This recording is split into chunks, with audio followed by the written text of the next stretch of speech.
Special guest joining us today, Shelby County Commission Chairwoman Miska Clay Bibbs. She's here to discuss 4 topics on her radar that will shape the county's future as we head into 2024. Welcome, Chairwoman Bibbs. Thank you, Ms. Anthony, for having me. It's very exciting to actually be in studio with you on here the red couch. I know, on the red couch with you today. It's the red couch talk. Okay. So, well, first of all, you know, I've followed you as a Shelby County school board member.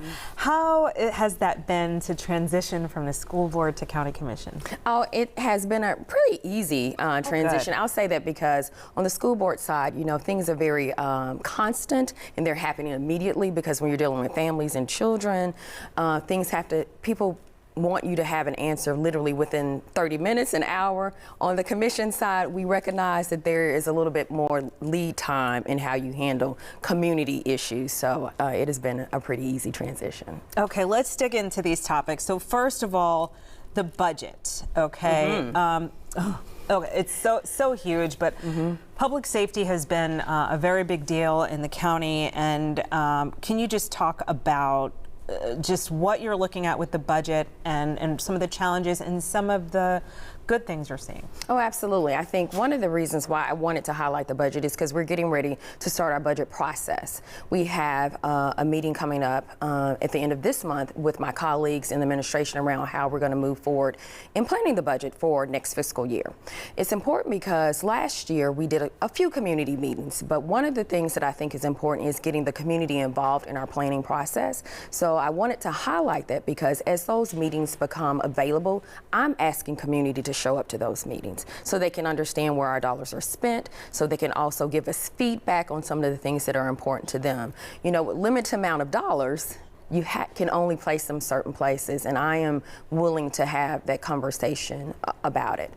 We have spent a lot of money around public safety, but in a different kind of way, because we work with the Shelby County Sheriff, who's another elected position, and that's in partnership with MPD. So a lot of times when we talk about safety, we're really only talking about unincorporated Shelby County, but when you have the majority of us that represent the city, we're looking at it from a different standpoint of what can we do to partner with the city of Memphis to make some of those changes. And coming from an education background, I know that there are budget proposals that are in the works even before the year starts and all the meetings start. So there is in the proposed budget that was proposed quite a bit ago, talk about increasing the maintenance of effort. Is that still on the table, or that's a big one? No, that's a big one. No, that's always a huge conversation around increasing the maintenance of effort. I think right now where we've made a bit of shift is capital improvements for the facilities for our schools.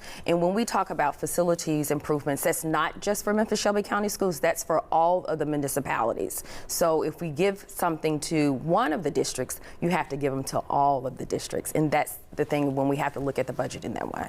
And property taxes, that's another big discussion. And I know in the preliminary proposal, it's showing a cut in property taxes by moving some things around. I mean, is that even a possibility? That's always a beginning conversation. It's about how we end up towards the end of the process, hence why I think it's really important for community to be involved in that. You know, we've had different proposals that have kind of, quote unquote, getting prepared for us. So that's why it's important for us to have community input on it. Okay, yeah, that's great. And so, okay, let's talk about the second topic. MWBE program, your reinstatement is a discussion. Can you explain what the program does and why you're for reinstating it? Well, let me say this. It actually has officially passed, so it has been reinstated. It has passed. We're now in the beginning stages of what it looks like for us to partner with local businesses. When you have a majority women, you know, county commission as well as a majority black county commission, it's really important to know what our spend is. And as we really thought about it, that was one of the main things that we needed to have reinstated. The goals are set a little different. We actually have goal setting meetings actually per month around large contracts, and that's handled through our EOC department. And we really are doing the work of it around what it means to have a great spend in Shelby County so that it's equitable. Okay, and very quickly, one more thing. One 50 Washington Avenue, you're wanting to Yes. make that Minerva Yes. Jonakin building. Absolutely. I'm extremely excited to be able to change that. I brought the resolution forward towards the middle of last year. It passed. We are now changing 150 Washington to the Minerva Jonakin building, which as a black woman, she was the first county-wide elected black woman. She was the first black county commissioner. She was also the first black city council person. So we are making history on January 11th. All right, we will look for that. And thank you for taking your time to Absolutely. start the year off with us here. Thank you for having me. All right, Commissioner.